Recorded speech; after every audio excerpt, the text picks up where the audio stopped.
ایک صاحب میرے پاس آئے، کہا رزق کم ہے، کچھ عرصے کے بعد پھر ملا، کہا اس مشق اور محنت پہ اللہ پاک نے واقعی میرا رزق کھول دیا ہے اور میرا رزق وسیع کر دیا ہے اور میرے رزق میں راحت، رحمت اور برکت ہے۔ تو اللہ سے کبھی بھی نا رزق ایک نہ مانگیے گا، کبھی بھی رزق ایک نہ مانگیے گا، ہمیشہ اللہ سے دو رزق مانگے۔ اور قرآن کی بد دعا بہت سخت بد دعا ہوتی ہے، اور قرآن کی بد دعا سے بچو۔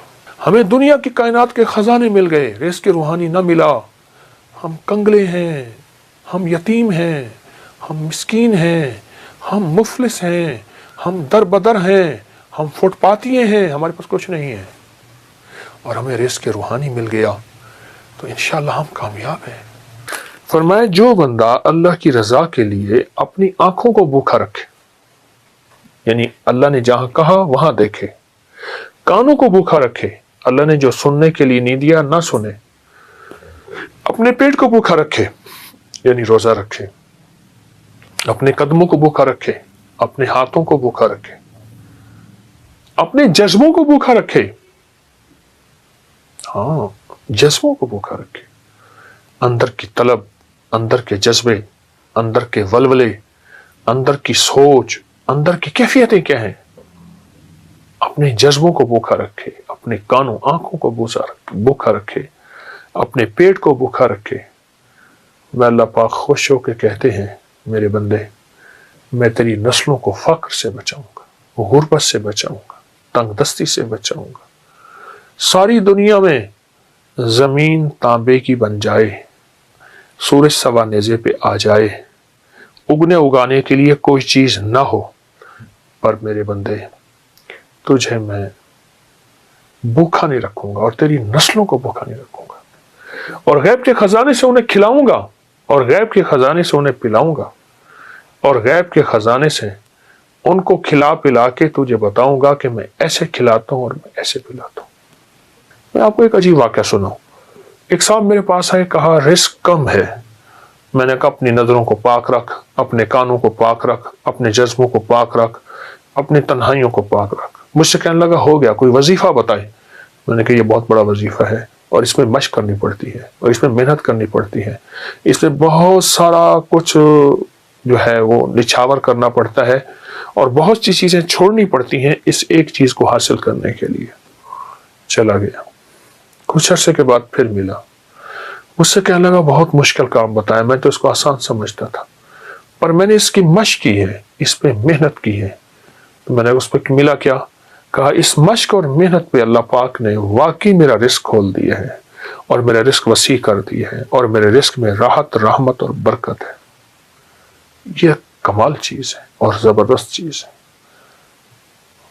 اپنے جذبوں کو، اپنی تنہائیوں کو، اپنے وجدان کیفیات کو پاک کریں گے انشاءاللہ، نظروں کو صاف پاک کر کے اللہ سے رزق کی وسعت مانگیں گے اور رزق کی برکت مانگیں گے اور عافیت مانگیں گے، تو انشاءاللہ ہم دنیا میں بھی کامیاب ہوں گے اور آخرت میں بھی کامیاب ہوں گے۔ ہماری دنیا بھی کامیاب ہوگی، ہماری آخرت بھی کامیاب ہوگی، اور ایسی کامیابی ہوگی جس کو کوئی دنیا کی طاقت ناکام نہیں کر سکتی، جس کو اللہ کامیاب کرنا چاہے۔ اللہ سے دو رزق مانگنے ہیں، اے اللہ رزق روحانی بھی عطا فرما، رزق جسمانی بھی عطا فرما۔ لیکن مجھے دسترخوان مولا وسیع چاہیے، آقا وسیع چاہیے، کریم وسیع چاہیے۔ رزق روحانی کیا ہے؟ رزق جسمانی تو وافر مقدار میں ہمیں مل چکا ہے، رزق روحانی کیا ہے؟ یہ تسبیح، یہ ذکر، یہ اعمال، یہ تلاوت، یہ گناہوں سے بچنا، اس کی نافرمانی سے بچنا، کملی والے پہ درود و سلام اور حضور کے آل و اصحاب سے محبت، یہ اولیاء کا ادب، یہ سارا رزق روحانی ہے۔ اللہ سے دونوں رزق مانگنے ہیں، رزق جسمانی بھی اور رزق روحانی بھی، اللہ سے دونوں مانگنے ہیں۔ دونوں رزق اللہ کے خزانوں سے لینے ہیں ہم نے، اور اللہ کے خزانوں سے دونوں رزق انشاءاللہ ملیں گے۔ عمر رضی اللہ تعالی عنہ کا ایک فرمان بتاؤں۔ آپ کا فرمان ہے، مجھے اس بات کا فکر نہیں کہ دعا قبول ہوتی ہے یا نہیں، مجھے تو اس بات کا فکر ہے میں کتنا وقت دعاؤں میں لگاتا ہوں، کتنا وقت دعاؤں میں لگاتا ہوں۔ اچھا، ہاتھ اٹھا کے دعا مانگنا ایک بہت بڑا عمل ہے۔ کچھ دعائیں ایسی ہوتی ہیں جو اللہ اور بندے کے درمیان ہے، اور وہ دل کے اندر سے نکل رہی ہوتی ہے، اور دل کی گہرائیوں سے نکل رہی ہوتی ہے، وہ اندر کی کیفیتوں سے نکل رہی ہوتی ہے، وہ اندر کے وجدان سے نکل رہی ہوتی ہے۔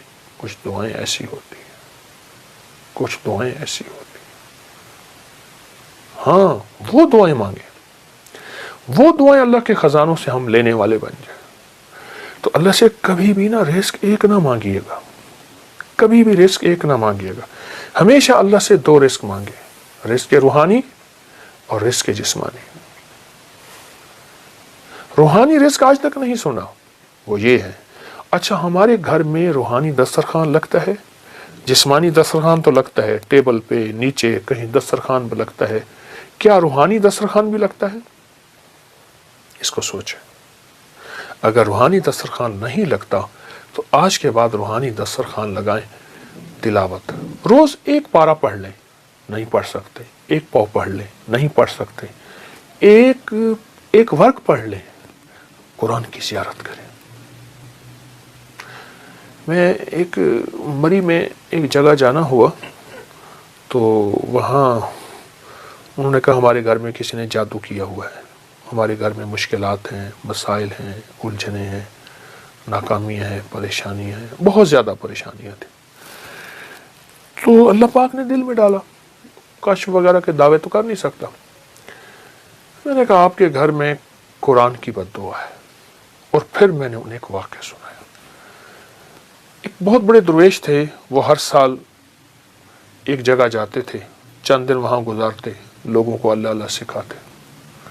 تو انہوں نے کہا حضرت ہمارے ہاں قریب ایک گاؤں ہے، بستی ہے، ان کے لوگ بہت پریشان ہیں، آپ وہاں بھی تشریف لے جائیں۔ وہاں گئے تو واقعی پریشان تھے لوگ، گھروں میں بیماریاں، جھگڑے، طلاقیں، تکلیفیں، مشکلات، بندشیں، مسائل رزق کے، گھر کے، اولاد کے، بہت پریشان۔ حضرت نے وہاں سے غور سے وہاں پہنچے تو غور سے سارے نظام پہ توجہ فرمائی، دیکھا۔ آپ نے فرمایا تمہارے گھروں میں قرآن کی سسکیاں سن رہا ہوں، اور قرآن کی بد دعائیں سن رہا ہوں، اور قرآن کی بد دعا بہت سخت بد دعا ہوتی ہے، اور قرآن کی بد دعا سے بچو۔ حیران ہو گئے کہ قرآن بد دعا دیتا ہے؟